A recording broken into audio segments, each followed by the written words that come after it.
Hey guys, it's Bethany with ABCuteCreations here, and today I'm going to be teaching you how to single crochet. You will also learn the chain stitch, a slip knot, and then some of the basics of what you need to start crocheting. What you will need first for this project, you will need, of course, yarn. You will need a crochet hook. And I'm using the recommended crochet hook on the back of the yarn that I'm using today. So if you look, it will tell you what it recommends. So it says a 5.5mm crochet hook, which is a size I or 9 in US size. And you will also need some darning needles to weave in your ends. And you will need a pair of scissors. Okay, let's get started.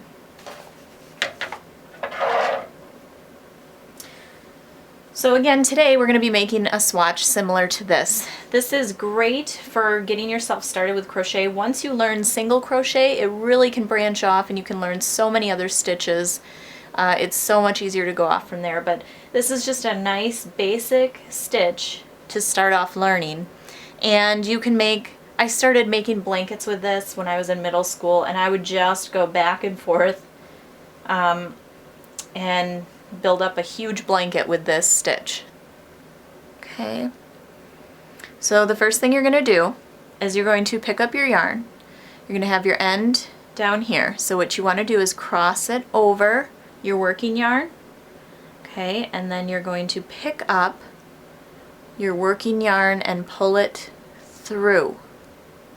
Now this creates a nice little loop, and then you'll be able to tighten it or loosen it onto your crochet hook.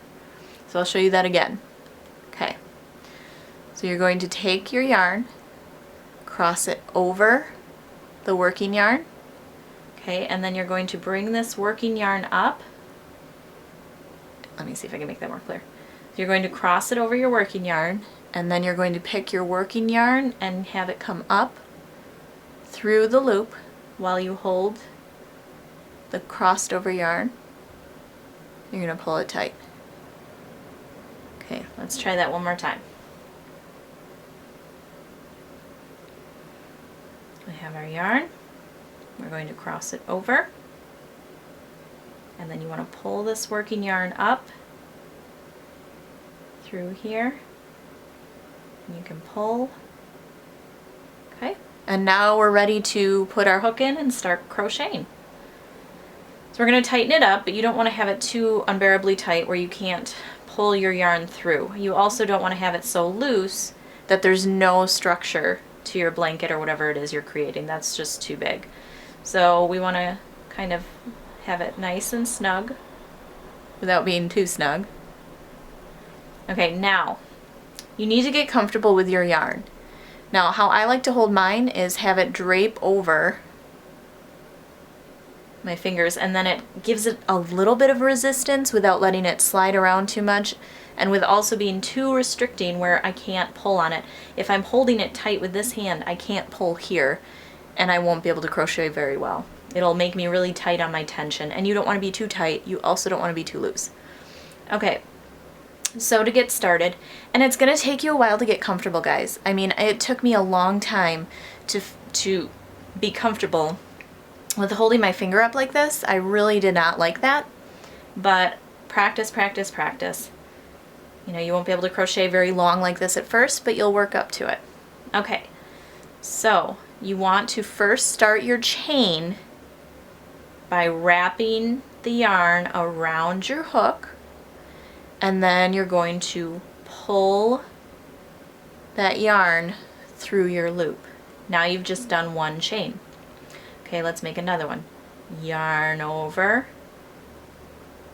pull through. Yarn over, pull through. And if you are lost at how many you have because you don't count what's on your hook, you can look back, and underneath you can see there's one. You can see one spot here, one loop, 2, and then 3. So you keep going.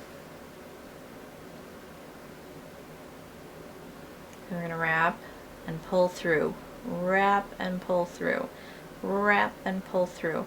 Now how many chains you do depends on, number one, if you're following a pattern, and number two, if you're just going to free crochet it, you can go off of the size you want to make it. So let's say I am making this into a blanket.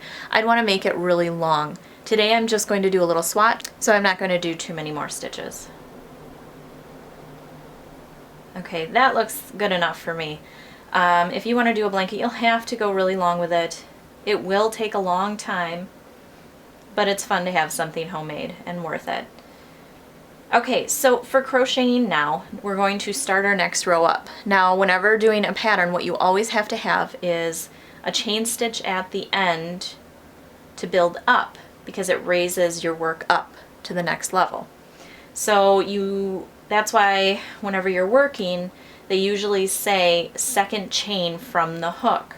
Now, there are different ways to go into it. You can go up through this yarn, you can go through the top 2 loops, you can go through just the back bump. If you look, there are these little raised bumps, and those are actually what I prefer to work through. I don't work through any of the other stitches on the bottom typically because I like this part to show down on the bottom. It makes it a little bit nicer and neater when you're working, and it's super easy to find these bumps. You don't get confused as easily. Okay, did I go through this stitch or this stitch? You know, you don't get it messed up and forget which stitch you're actually on. So I go through, you can see the first bump is back here.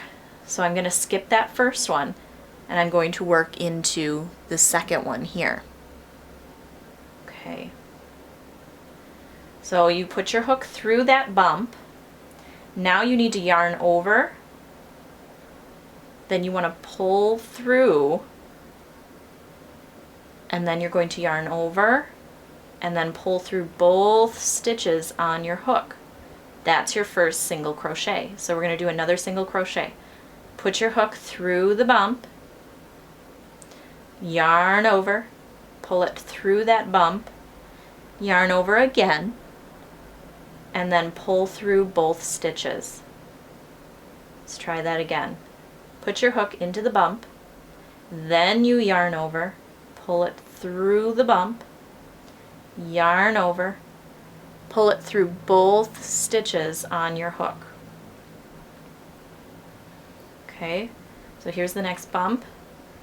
Put your hook through, yarn over, pull it through, yarn over, pull through both stitches, or both loops on your hook. Okay, here's our bump. We're going to go into the bump, yarn over, pull through, yarn over, pull through both loops. Okay. So you're going to finish that going all the way across.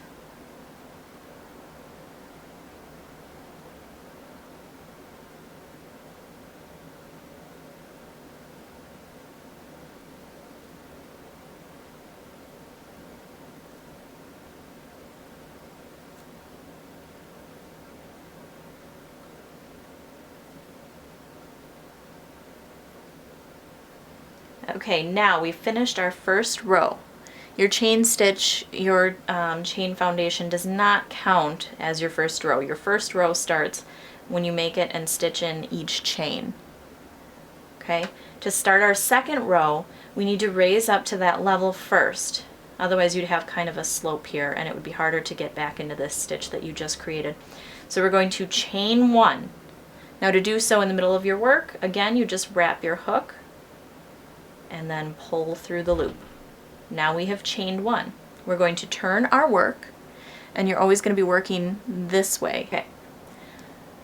So we want to go in through this first stitch, and you can see that it's got these 2 loops on top. You want to go through the front and the back loop.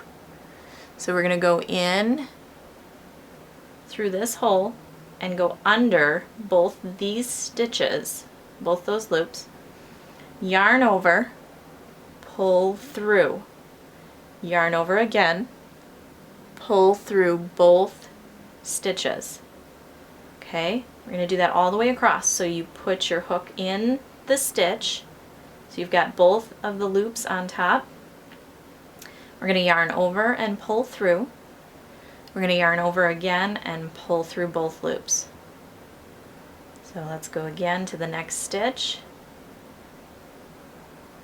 Okay, the next one. Put your hook in, yarn over, pull through, yarn over, pull through both loops. Put your hook in, yarn over, pull through, yarn over, pull through both loops. And you'll really get into the ease of this pretty quickly. You just keep repeating.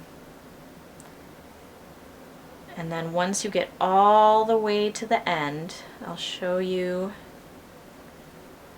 how we're going to do that to start our third row. Okay, so there's our last stitch. Don't stop here, you have to go here yet. If you stop here, you're going to start decreasing in stitches and your work is going to actually get angled, and you don't want that. You don't want to be losing stitches while you're working. So we're going to go in, yarn over, pull through, yarn over, pull through. So those are your single crochets. Now again, we need to chain one to get to our next row. So we're going to chain one, turn your work, and again we're going to work this way. So put your hook into the first stitch of the row, yarn over, pull through, yarn over, pull through both loops. Put your hook into the stitch, yarn over, pull through that stitch, yarn over, pull through both loops. Okay, so again we'll continue on through this row.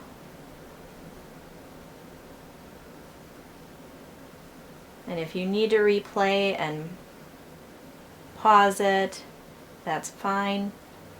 I had to do that too when I was first starting out. Okay, so we're going to chain one and keep going. So now I'm going to just work a few more rows and get the swatch done. Okay, so I'm going to finish this here. Now what you need to do, you can either just cut it and pull out now. I usually like to do one more chain stitch at the end of my work. You don't have to do this. It's just kind of an extra precaution for me because I can pull that nice and tight without affecting the rest of the look of the work. So we're going to cut off our working yarn, and now to end this, all you have to do is pull all the way through, and then you can tighten up that nice chain at the end. So now here's my little swatch, and you'll notice where I started and finished. And all you have to do if you're making a blanket or a scarf or whatever, you just have to weave in your ends when you're done. So you're going to put this yarn onto a needle and slide it through, and I'll show that right now.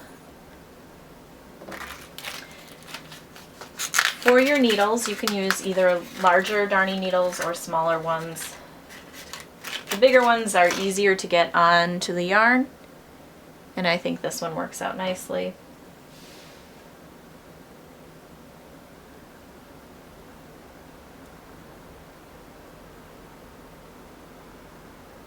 You're just going to push that through. Okay. Now, to weave in my ends, I'm just going to find a spot down here, and I'm going to weave in. Now if you want to go in one direction and then come back in the other direction, it'll make it a little more secure. You don't have to go down too far. I'm going the full length of this, but I really would only need to go in a few stitches if I was coming back. Okay, and you want to make sure before you head back, you want to stretch it a little so it's not as tight. Then you're going to come over the stitch where you came out, and you're just going to go back. So let's just do a couple stitches here. Okay, and now we'll go back one more time after we loosen that, and that'll really secure the stitches so that your thread isn't coming out at the end there. Okay, and then you can just cut off the excess because we've already knotted it at the very end, so we don't need to do it again. Okay.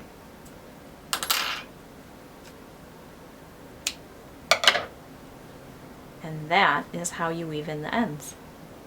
Now you can go and use this, like I said, on a bigger project, and you can show everyone how awesome you are that you know how to crochet. Thanks for watching!